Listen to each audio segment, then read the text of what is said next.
Our continuing Beyond Belief series takes a look at mysterious religious practices around the world. Tonight, we take a look at exorcism. The power of Christ compels you. Exorcist, one who expels evil spirits by conjuration or exorcism. By the judge of the living and the dead, to depart from the servant of God. Horrific images of girls screaming in agony, their bodies twisting and contorting in unhuman ways. Give me your name, demon.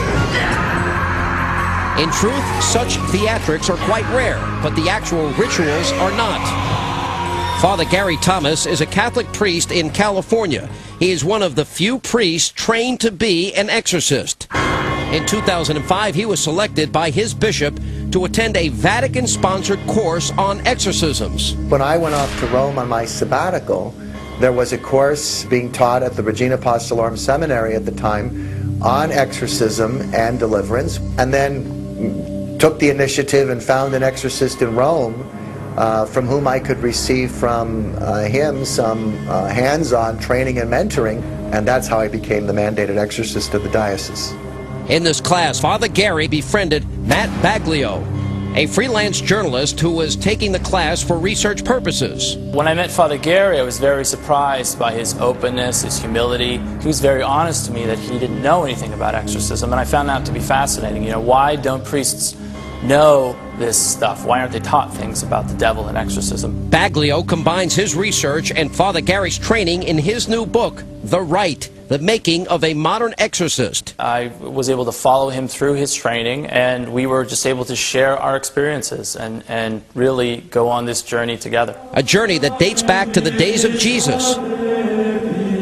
There's also plenty of places found in the Gospels where Jesus clearly performed exorcisms and didn't simply heal people of organic maladies. Father Gary has performed over 40 exorcisms, and he knows firsthand what an encounter with a demon is like. Most people have to invite a demon in to themselves. I use the word metaphorically, a doorway. You have to open a door to allow a demon the possibility to enter. When you pray deliverance prayers or you pray the rite of exorcism, they can agitate the demon. And demons don't want to be agitated. They want to be secretive. They want to be silent. They don't want to give up their name. They don't want to have anything to do with anything of the sacred and the holy. One of the things that surprised me the most when I started to see exorcisms was the relative normalcy of the people involved. I think most people assume the reactions are always going to be violent, and that's just not the case. The majority of cases that these exorcists see are very mild. Now, in a very few instances, there are said to be very strong reactions. I saw a few where the person's personality changed and their voice became very guttural and gruff. The reality is few people realize what actually takes place during the rarely spoken about Catholic ritual. Until now, what you are about to hear is audio from an actual exorcism that Baglio recorded in Rome.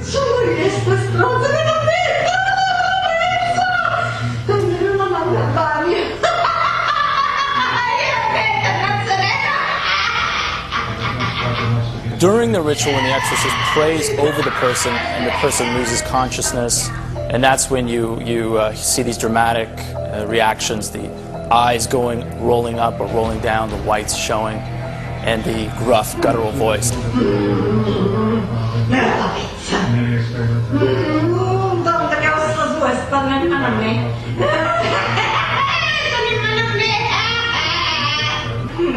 Those prayers have power, and people aren't acting these things out because, in a sense, they lose control when the demon begins to be agitated. They have no control over that. Sometimes they're not even aware it's happening.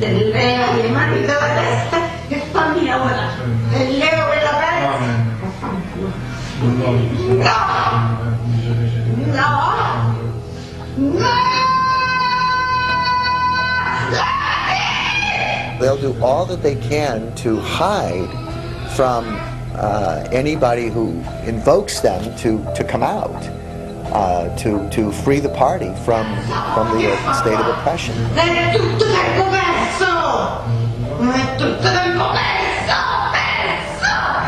But convincing people that exorcisms are real is still a tough task. Once I started reading up on the theology, and then later once I participated in exorcisms, I really got to see it in a new light. Exorcists don't have magic powers. They aren't charismatic individuals who have this ability to cast out demons at the snap of a finger. Really, the power comes through the prayer. Just because we can't see something or feel something or measure something doesn't mean that it doesn't exist.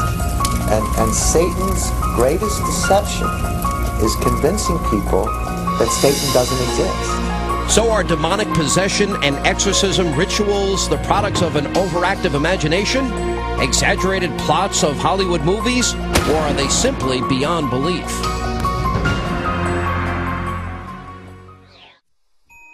The origins of Satan are certainly mysterious. There are no facts surrounding where or when he emerged. This mystery has led to numerous legends that have surfaced over the centuries, explaining where this evil icon got his start. One tale explains that he was once even close to God.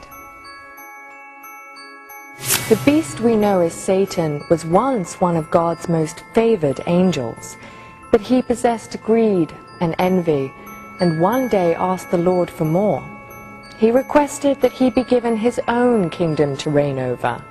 God granted him his wish, and with one sweep of his mighty wrath, Satan was cast out of heaven forever. As the story has it, Satan's fall from grace was not a lonely one. According to tradition, it was the most powerful and intelligent angelic being. He loved himself, and finally he decided to have his own path, his independence, and later he became more and more selfish and finally completely evil. According to this legend, he reached out, grabbing angels along the way, and in hell, those saints became demons, workers to carry out Satan's evil tasks.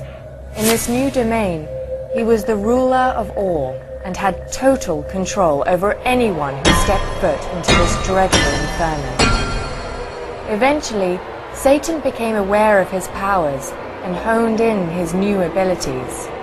Most Orthodox theologians would say that that can be through the influence of the devil. Now, it doesn't mean that all temptations come from the devil. You know, in fact, there's a range of opinion about that. Demonic possession is a preternatural phenomenon. It's not ordinary. Sin is ordinary. Anybody can sin. Anybody can do sins. Even if demons would not exist, sin could exist on the earth. He sent his demons into the world to bring havoc. Through his work, people were tempted to commit sin, and in any way move away from God and closer to Him. The demons would sometimes whisper into the ears of innocents to try and convince them to commit sins. The determination and strength of Satan's work would escalate and eventually attempt to take over one's mind and body with an evil spirit, unfortunately, with success. It is known that the Church does not officially acknowledge this or any other legend surrounding the origins of Satan. What we do know is that however Satan got his start, he is present today, always tempting us to drift away from our Savior. The work of evil spirits possessing one's mind and body has been occurring for centuries upon centuries. It is always an ongoing battle to fight the elements of evil and sin. This battle has been happening since the days of Christ.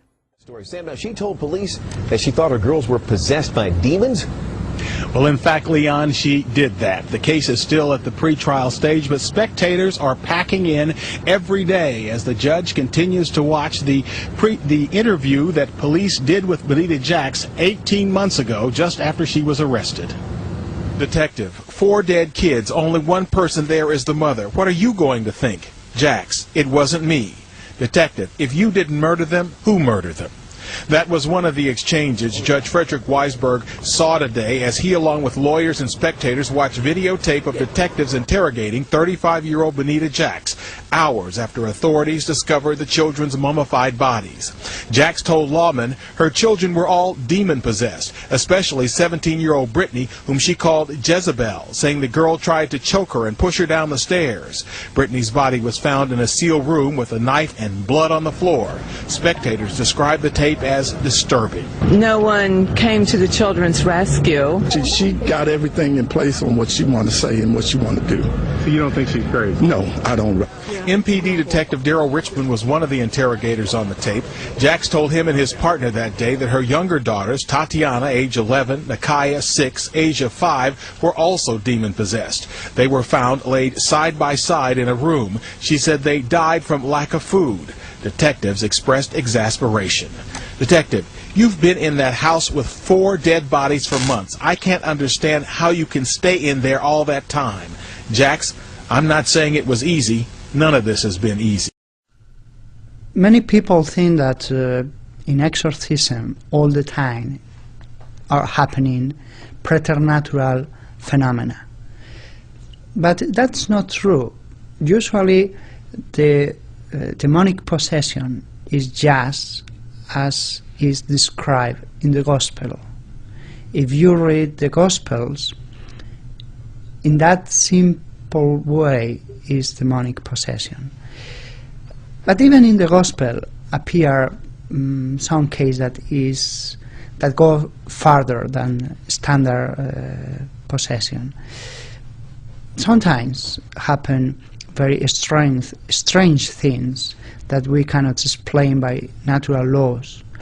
I have seen, for example, to do a question with my mind, and after 2 minutes the demon inside the possessed person answering that question.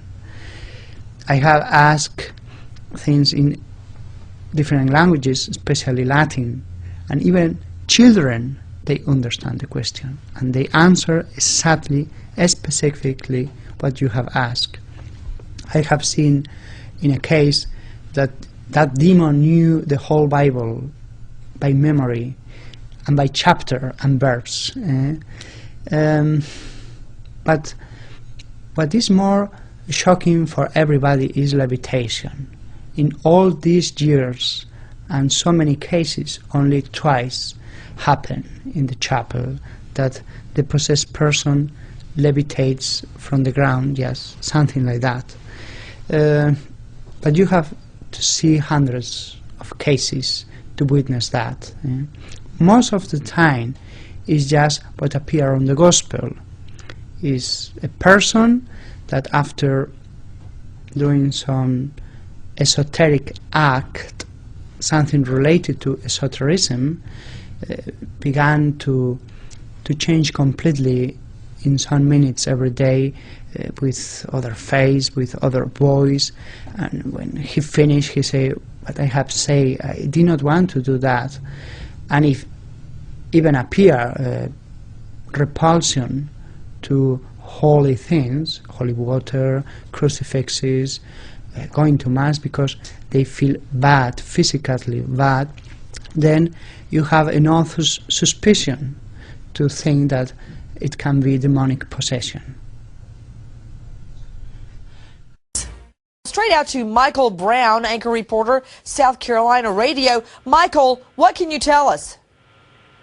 Well, as you just heard, the mother, Amber Brackey, 19-year-old mother, she was arrested on January 14th, but she was denied bond. And the reason why she was denied bond is because they're saying she's at flight risk because she said she was going to Florida to see her mother. And then her boyfriend, John Weaver, he was 20 years old at the home at the time of the child's death when she slapped the child because she said he was possessed. He was, his bond was set at $50,000, and he was released on February 4th. bagus. Ikut saya. Asyhadu Allah ilaha illallah wa asyhadu وأشهد أن محمدا Rasulullah. Aku bersaksi bahwa tidak ada Tuhan yang disembah kecuali Allah. Dan aku bersaksi bahwa Muhammad utusan Allah. Wahai Idrus, kamu sekarang sudah Islam, kamu mau ubah nama atau nama kamu yang semula Idrus? Itu saja? Itu saja? Oke. Kamu sekarang dari manusia lagi, boleh? Kamu berjanji dan kamu tidak akan masuk lagi. Oke, kamu balik ya. Kamu balik ke alam kamu dan kamu jangan sekali-kali mengganggu manusia, siapapun dia. Saya berjanji. Saya ajak ke Islam, mau? Mau? Bagus. Ikut saya. Ashhadu an la ilaha illallah wa ashhadu anna Muhammadar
11-year-old boy claims he is being haunted by a ghost. For the past week, word of the so-called Duppy has caused alarm on Martin Street in Spanish Town.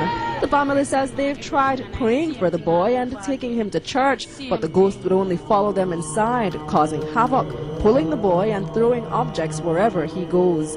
Our news team was in the neighborhood Wednesday night to witness some of the events that have residents convinced of an otherworldly presence. Watch closely and judge for yourself. Right now. He's touching you now? Yeah.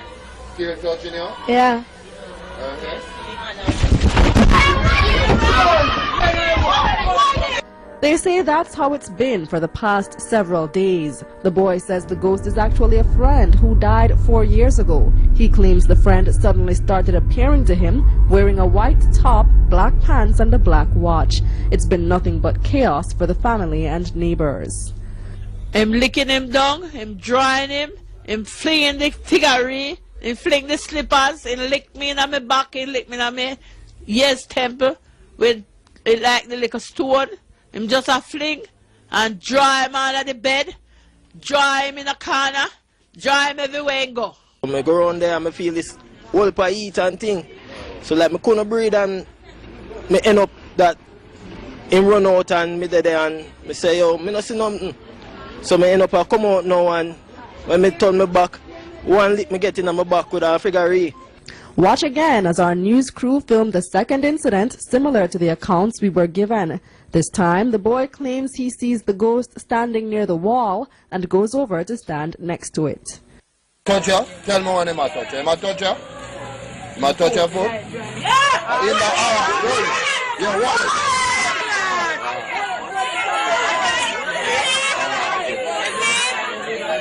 So, is the Martin Street Duppy real, or are the events the expert acting of a mischievous child? Kalila and All right, it's a picture you really have to look at, and when you do, you'll notice something's just not normal. In fact, it might be paranormal. Fox 31's Tammy V. Hill got the photo from an Aurora couple, and she's here with how they say it changed their lives. Tammy? Ron and Libby, they say the proof is in this picture. It may be hard to see. I mean, who would expect an evil spirit to show up at a wedding anniversary reception with all that fancy clothing and wedding cake? An Aurora man says it happened. We let you decide. Like the death of a season, Joe Martinez says drugs were killing his soul. As I look at it, I carry it wherever I go. Until an image within a picture saved his life. I right away thought it was Satan. I really thought, I said, man, you're really walking with Satan. This picture was taken at his in-laws' anniversary 8 years ago. I couldn't believe what I was seeing at a 50th wedding anniversary. And it languished in a photo album until this year, when they finally noticed what lurked over Joe's left shoulder. There's good and evil in life. There's the good on the right-hand side of me, and there's the evil on the left-hand side of me. It looks like a dog, but Joe says it was a demon. This is interesting. We showed the photo to Rocky Mountain Paranormal Research Society, which has studied unexplained phenomena for 10 years. The majority of the cases, 99% of the cases, are explainable by other means. This one, though, he says he doesn't have enough evidence to make a determination. That's very strange. This photo expert of 20 years says the picture looks authentic. It doesn't look like it was double printed or spliced in any way. There's true grain. The grain is the same all throughout this photograph, so it's uniform. I carry it wherever I go. The Martinezes say they know the image is real. I always pray to the Lord and told him, look, you know, I can't do it alone. And they credit it with helping Joe's recovery. I'm going to stay clean. It's a reminder that the solemn season of his past is behind him. I have to, because I got no other, there's not another high left in me. Now, Joe says other portraits taken that night by other family members in the same area didn't show the dog. Now, Joe carries that picture with him and tells people at schools and at rehab centers that there is evil out there when you are into drugs. Ron and Libby.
At least 4 people were shot dead and 13 were wounded as overnight the battle for Tahrir Square in central Cairo took on an increasingly violent turn.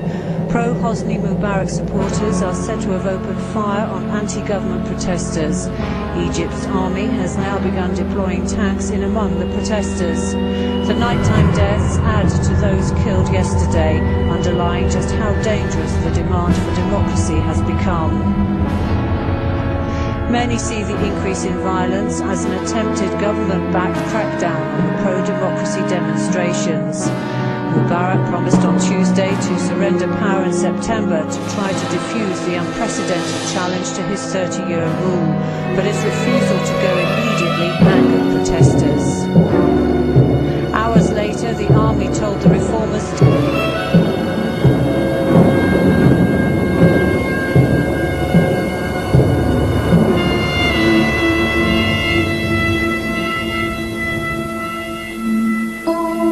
John Dee was one of the most brilliant thinkers of the 16th century.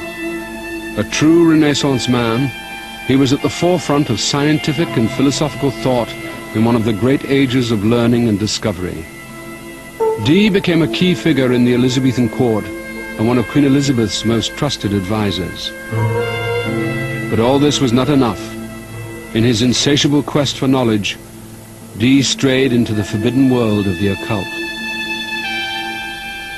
He was trying to find the very essence of life. He was trying to find the secrets of the universe. And for John Dee, that meant communing with angels, communing with demons, risking his soul.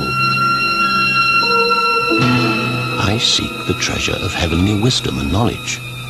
So why do they condemn me as a companion of hellhounds and a conjurer of wicked and damned spirits? As Dee went deeper into the occult, he turned his back on Queen Elizabeth and set off on a journey that took him beyond the boundaries of religion and morality. He risked everything in his quest, and his diaries record how ultimately he became the instrument of forces beyond his control. Angel magic, whatever Dee said, was black magic. Dee was the model for Marlowe's Faust. Dee was the model for Shakespeare's Prospero. This is somebody who is the quintessential magician.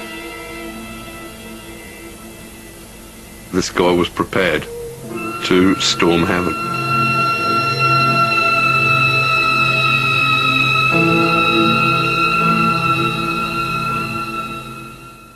Los habitantes de una ciudad están atemorizados ante lo que parece ser el ataque de unos extraños seres que muchos aseguran son parecidos a brujas. Desde México, Alejandro Mendoza tiene los impactantes testimonios.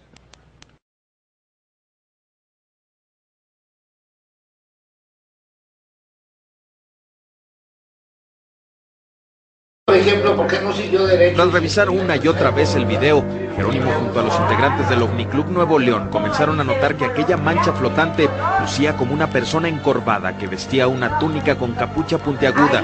Incluso hubo quien aseguró que parecía volar sobre una escoba. Así llegaron a una primera conclusión: tal vez aquello era una bruja. Míralo, míralo, ahí está. Pero esa presunta aparición era solo un caso más, hasta que el testimonio de este policía cambió el panorama. Veo una persona vestida de negro, así con plumas, 2 garras negras, así negras. Me asusto y me doy cuenta que donde la veo así, pero ella iba agachada. Entonces me hago para atrás, me meto otra vez al cuarto donde estaba y de este lado, al cerrar la puerta, venía otro. Según él, una noche cuando vigilaba este lote de autos, recibió la visita de 2 seres que volaban sobre el Panteón de Santa Catarina, ubicado a espaldas del cerro donde fue grabada la enigmática figura. 2 años antes, Leonardo Samaniego relató un encuentro similar. Curiosamente, él también era un policía. Estaba vestido de negro y tenía los ojos grandes y tez morena. Pero ya no la alcancé a ver más. Estaba vestido de negro, traía un gorro con una punta hacia atrás. Pero no tenía nada de escoba, nada. Pero iba volando sola. El oficial Samaniego, quien trabaja en un municipio distinto al de su colega, contó mientras era auxiliado por paramédicos que una bruja lo había atacado, dejándolo inconsciente. The ball moves across the room. He's screaming and crying. Little boy in my room, he came out of the closet. I went, okay, you're scaring me. Can you stop? This is really frightening. The way it flew to the bottom of the screen, that's the part that actually freaked me out. I didn't know what to even think that it was. I was creeped out. I would feel that there was just something in the room with me. Things started flying off the shelves, and we were all just speechless. And sometimes those feelings would be so strong, I could feel my hair follicles raise up. I couldn't see it until I took a photograph. I've never seen anything like that. Eyes were like saucers. Did we capture a ghost? There is something in this house. As soon as you walk in, you want to walk out. Is there anyone in here? It's Sharon Tate.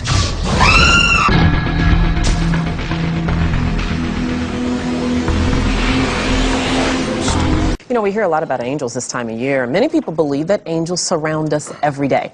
And one woman in North Carolina believes that an angel saved her daughter's life. Every time a bell rings, an angel gets his wings. Angels have been a part of the wonder of the season since the very first Christmas. Very good. This year, that wonder is real for Colleen Banton. We've been praying for a miracle. 15 years ago on Christmas Day, Colleen's daughter Chelsea was born 5 weeks premature. All her life, she had been plagued with chronic health problems.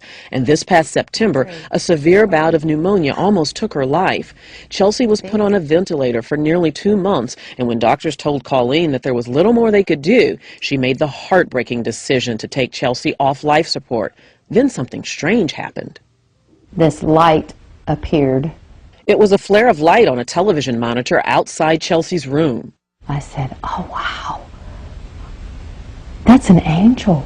Colleen managed to capture this photograph. Moments later, doctors came with good news. Chelsea's condition had miraculously improved.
626. Okay, so you know how we ask you to send in your pics so we can put them in our newscast? Well, you got to see what one viewer claims his friend found at a hunting camp in Berwick. I really don't even know what that is. The guy who sent it in didn't want us to mention his name, but tells us this is totally for real. He says last weekend his friend's family found one of their hunting camps destroyed, but the SIM card was still there, and so was this crazy image. Meet professional demonologists Ed and Lorraine Warren. A poltergeist can be terrifying. So anybody says that a poltergeist is mischievous, they better take a second look. During their 50 years of hunting ghosts, Ed and Lorraine claim to have encountered hundreds of poltergeists. They've also been the subject of numerous books and have consulted on several high-profile cases, including the Amityville horror. Poltergeist is nothing more than a devil or a demon as far as we're concerned. People say, this guy's going back into the medieval ages. There are no such things as devils or demons. Yes, there are. Our Father who art in heaven, hallowed be thy name. Thy kingdom come. The Warrens feel that some of the most compelling evidence ever recorded has been videotaped by them in this Connecticut home. For months, the family, whose faces are obscured to protect their identity, have been tormented by what they fear is a poltergeist. Ed attempts to communicate with the troubled spirit. One knock for yes, two for no. Are you a man? Are you a boy? The mother leans against the kitchen table, her hands in full view as Ed continues asking questions. You want the people in this house to move? One knock for yes, two for no. Yes. Okay. We couldn't sell. Who is it that you don't like the most here? Is it? Is it? Is it their father? Is it their mother?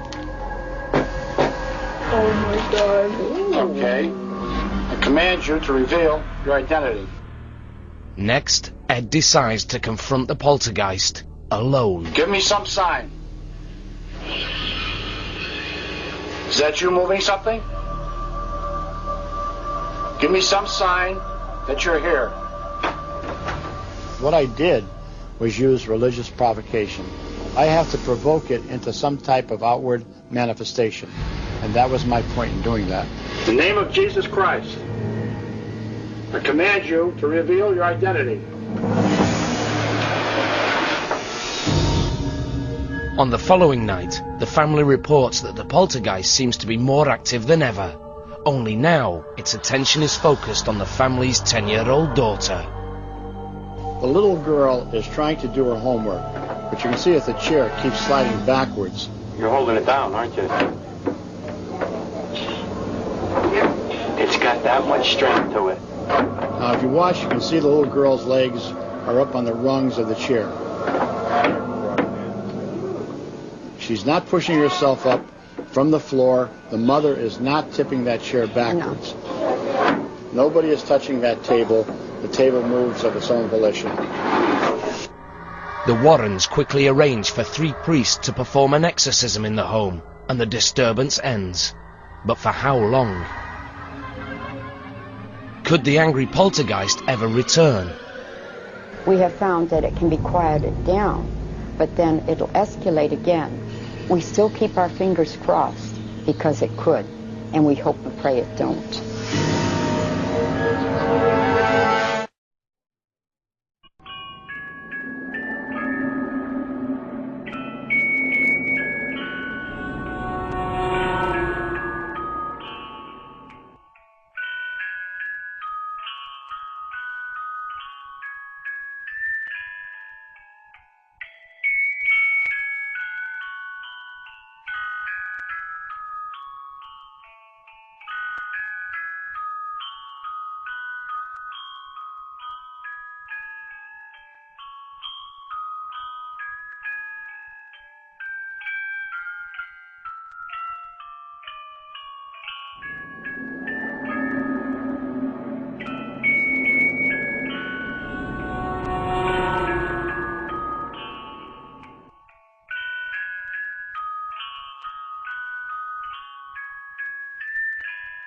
What's your name?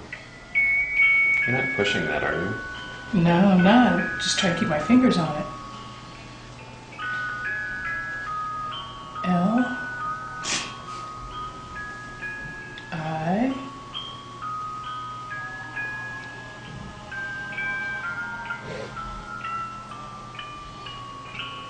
S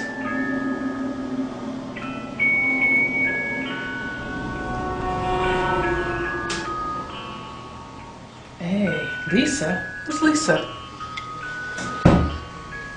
Did you push that? I did not push that. Seriously, none of you guys push that over to the X like that? No. Mm-mm. You guys doing something underneath the table? No. So that looked like it moved all on its own. Give it another shot, see what happens. Okay. And you guys are saying you're not pushing this, right? No. This thing's just like a regular board straight to Captain Howdy. Not pushing that. Mm-mm.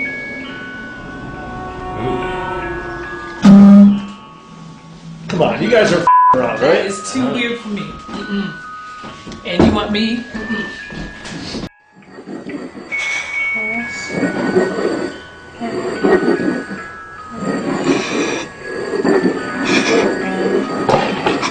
Are you okay?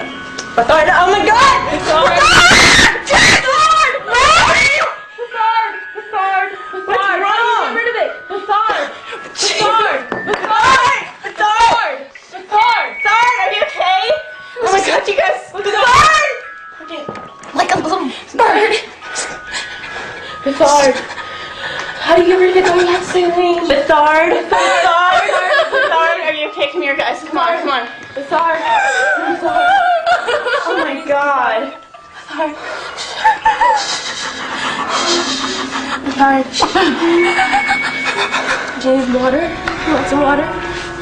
Guys, can we get some water, please? Is there anyone here? Besides us, besides you. Come on. Let's switch spaces. You write down. All right. You record. Monica, you got this. You got this, girl. Yeah, girl. All right. Watch out, Ouija board. We're coming for you. Okay. Is there anyone here with us? Are you? No. Are you touching? Are you? No. Barely. I barely have my hands on here at all. What? Wow. That is really moving now. Yes! Okay. What is your name? Ooh. Wow. What is the deal with these swirly things? His name is 8. Z? O. Z. O. Z. O. Oh my. Z. Oh, is your name Zoe? Oh, it's so freaky. Oh my gosh. What? No. Okay. Is your name Zozo?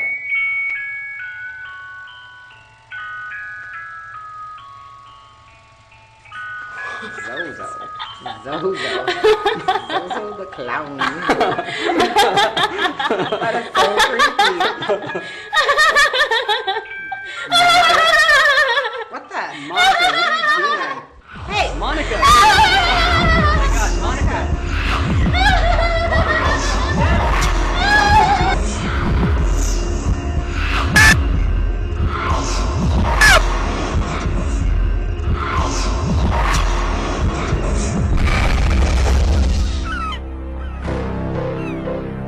This is the most notorious haunted house in the world.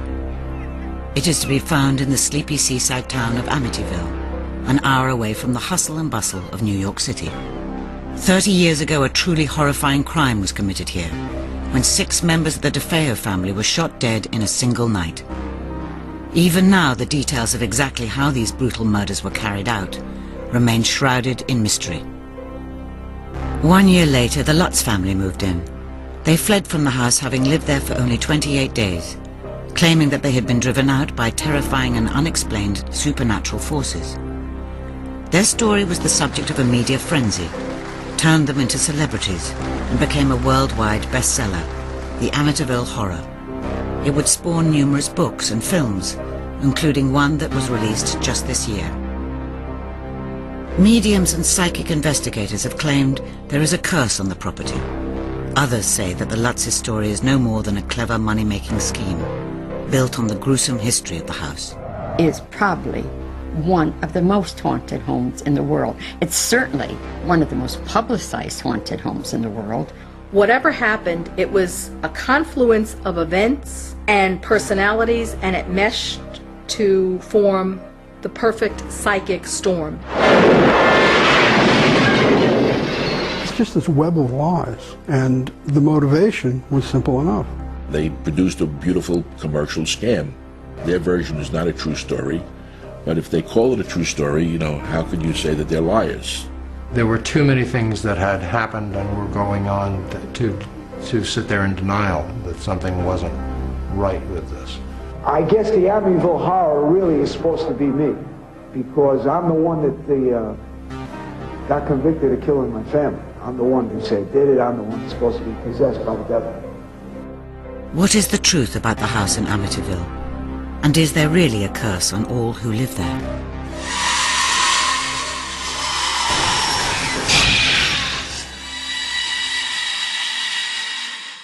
Well, we went to a prayer meeting like we normally do Sunday night, and came home like any other ordinary night, went to bed. 3:23, I awoke, and I found my husband in a state that I've never, ever seen him in. I heard him scream out, pray for me, the Lord has taken me to hell. At 3 o'clock in the morning, I was picked up and taken by the Lord and dropped off in a prison cell in hell. It was rough-hewn stone walls with bars. I was awake and cognizant. It was not a dream. I knew I was actually in this place. My mouth was so dry, and I noticed the first thing was the tremendous heat. There's not enough air. This is how you have to breathe in hell. It's like, and I noticed there were these huge creatures in this cell, and they were just cursing God. Then they directed that hatred towards me, and they had absolutely no mercy. One picked me up and threw me into the wall. The other one grabbed me, picked me up. I just was like a little rag doll in its clutches. And I noticed the darkness was so intense, and there was an evil presence about the darkness, and you could feel it. I could see flames in the distance. The flames were raging hundreds of feet in the air. I could hear them.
August 1977 to September 1978, a series of events took place which stunned the nation and have subsequently become one of the world's most shockingly infamous poltergeist cases. You understand that you really shouldn't be in this house? That was a very strange house, and something very strange was going on there. Everything that you know about poltergeists occurred in that house. They were scared out of their wits. They just didn't know what was going on. Reports of levitation. Floating around the room in midair. And it frightened the life out of her. Possession. There was no doubt that the voice was coming from Janet herself. Hello, my name's Boris. Let me hear you say it. Alex. Furniture and objects being moved and thrown when nobody was around. A sofa would flip over or a chair would move across the room. Just couldn't document everything on this case. I mean, things happening absolutely all the time. This was unlike any case that had gone before and left a permanent mark on all those that were involved. This is the story of the Enfield poltergeist. This weird tale begins with these two men, Guy Winters and Terry Lambert. For years, Guy and Terry have heard rumours about a haunted mansion on the outskirts of town. People would see the ghost of a female, an apparition that would drift down the lane that led to this old house. Intrigued, the men decide to investigate the deserted house with their own cameras. This is the actual videotape from that unforgettable night. Storm was going, lightning crashing. Lightning like I've never seen. It was like dripping plastic out of the sky. Really strange. And in the clump of trees there was this big two-story old brick mansion, abandoned, kind of dilapidated looking. Unaware of what awaits them, Guy and Terry go inside. Everything throwing shadows through the house, so it was pretty eerie. And basically we took a series of pictures all through the house, the upstairs, downstairs, stairwells. Terry claims that he then ventured back outside to take more photos. I took a series of 3 pictures of an upstairs window. And after I took that series of pictures, I went around to the back of the home and I took a picture of the doorway. Still in the house, Guy continues his investigation. But suddenly, he feels that he is no longer alone. I felt this presence come over me, and the smell was like sulfur and roses. Real strong smell. You hear that? Heartbeat? Bonk, bonk, bonk, bonk. And this heartbeat was in my head, but it wasn't my own heartbeat.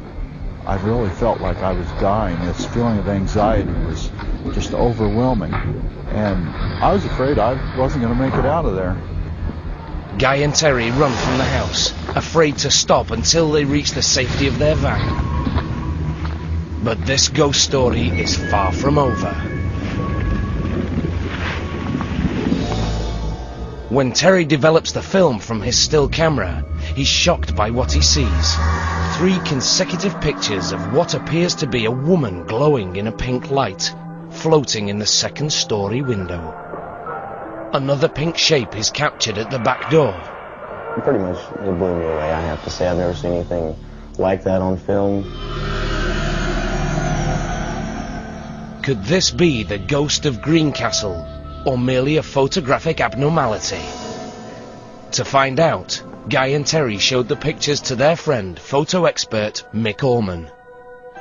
What is in the picture came from the negatives. It's very interesting, and a little unnerving.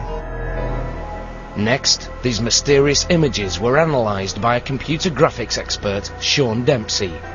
It's during Sean's high-tech examination that the photograph reveals another startling secret. And then I tried something called bas relief, which basically takes the light and dark parts of the picture and emphasizes them.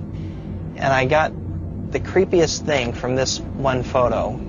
Her face, and I don't know how else to describe it, but that to me just looks like a skull. I've got to be honest, it's either a real photo of a ghost or it was done with a photographic technique that I don't know about. With experts at a loss for answers, Guy and Terry have their own theory. They now believe they've photographed a real ghost. But if it's true, then whose spirit is it? Guy believes that the Pink Lady is a woman who lived and died here in the early 20th century. Her name, Irene O'Hare, the same name that they found scratched onto one of the bedroom walls. Guy and Terry make more trips to the mansion, but the ghost of Greencastle does not reappear. However, the men capture 2 other images that are just as difficult to explain. The first is this photograph of what appears to be a woman in a flowing gown. Due to her intense colour, she is known as the Gold Ghost. The second strange event occurs while Guy takes pictures of the mansion. Suddenly, 3 cloud-like shapes fly by. Is this merely fog or some type of mist? If so, it would need a strong breeze to travel this fast, but Guy's clothes and hair never move, indicating that no wind is blowing. Unfortunately, these and other questions may never be answered, because the mansion was destroyed to make way for this cornfield. But the memories of the Greencastle mansion live on with Guy and Terry, who may have done the unthinkable. Captured images of visitors from the other side. This story begins at night. A man drives down a dark road. It may be unfamiliar to him, and he may not be sure where he's going. After a while, he feels a little lost. Suddenly, up ahead, a figure looms in his headlights. He slows down and sees that it's a young girl hitchhiking. It's strange that she'd be out here in the middle of nowhere. He stops to ask if everything is okay. She asks for a ride home. He says that's fine and tells her to hop in. As they head down the road, he notices that she looks pale. The air around her feels cold, and she's strangely quiet. Finally, the driver asks where she's going. So, where are you heading to? She gives him directions to her home. She says she hasn't been there in a long time. The driver thinks she's a runaway, and that he's doing a good deed by giving her a lift. They pull up to her parents' house in a typical neighborhood, and she climbs out.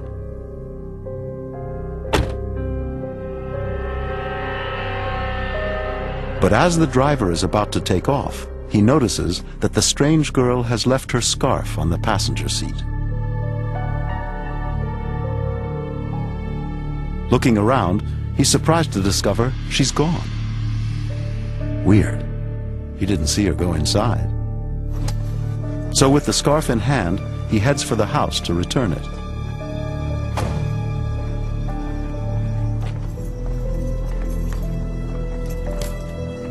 He knocks on the door and is met by a normal-looking gentleman. The driver explains about giving the daughter a ride and how she left her scarf in the car. Suddenly, the man's wife reacts with shock. When she just kind of disappeared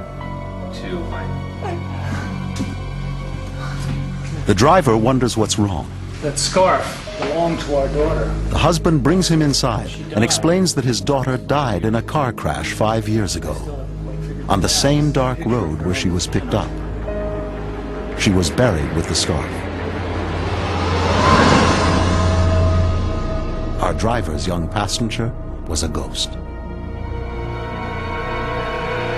This classic tale is one of the oldest urban legends. Versions of it go back to the New Testament. In Acts 8:26, an Ethiopian traveling in his chariot is met by the Apostle Philip, who baptizes him and then vanishes. Similar stories about Pele, Hawaii's volcano goddess, have been told since the days of the horse-drawn carriage. Tradition says she first came to Hawaii in search of a fiery home. To this day, she's said to appear along Hawaiian roads, often as an old woman asking for a ride. The Vanishing Hitchhiker is closer to a traditional ghost story. What makes the Vanishing Hitchhiker a modern story is the automobile, but in fact the idea of roadside ghosts hitching rides is a very old idea. The particular Vanishing Hitchhiker story does seem to have antecedents that go back several centuries that we can document.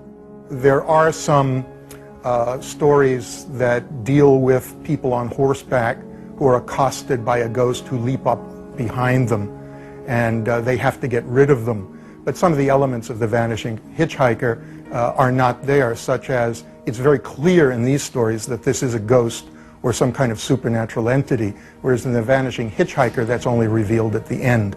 We don't know what this hitchhiker is until the person discovers that the hitchhiker's been dead for several years.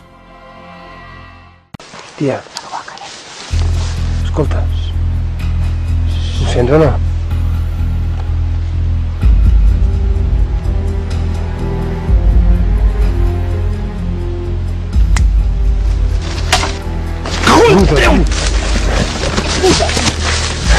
Va, corre, corre, tia, va!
Are you okay?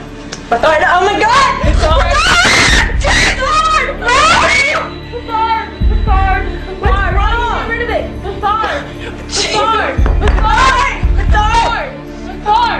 Are you okay? Oh my God, you guys! Like a little bird. Bethard. How do you get rid of it? I'm not sailing. Bethard. Are you okay? Come here, guys. Come on. Bethard. Oh my God. Bethard. Do you need water? You want some water? Guys, can we get some water, please?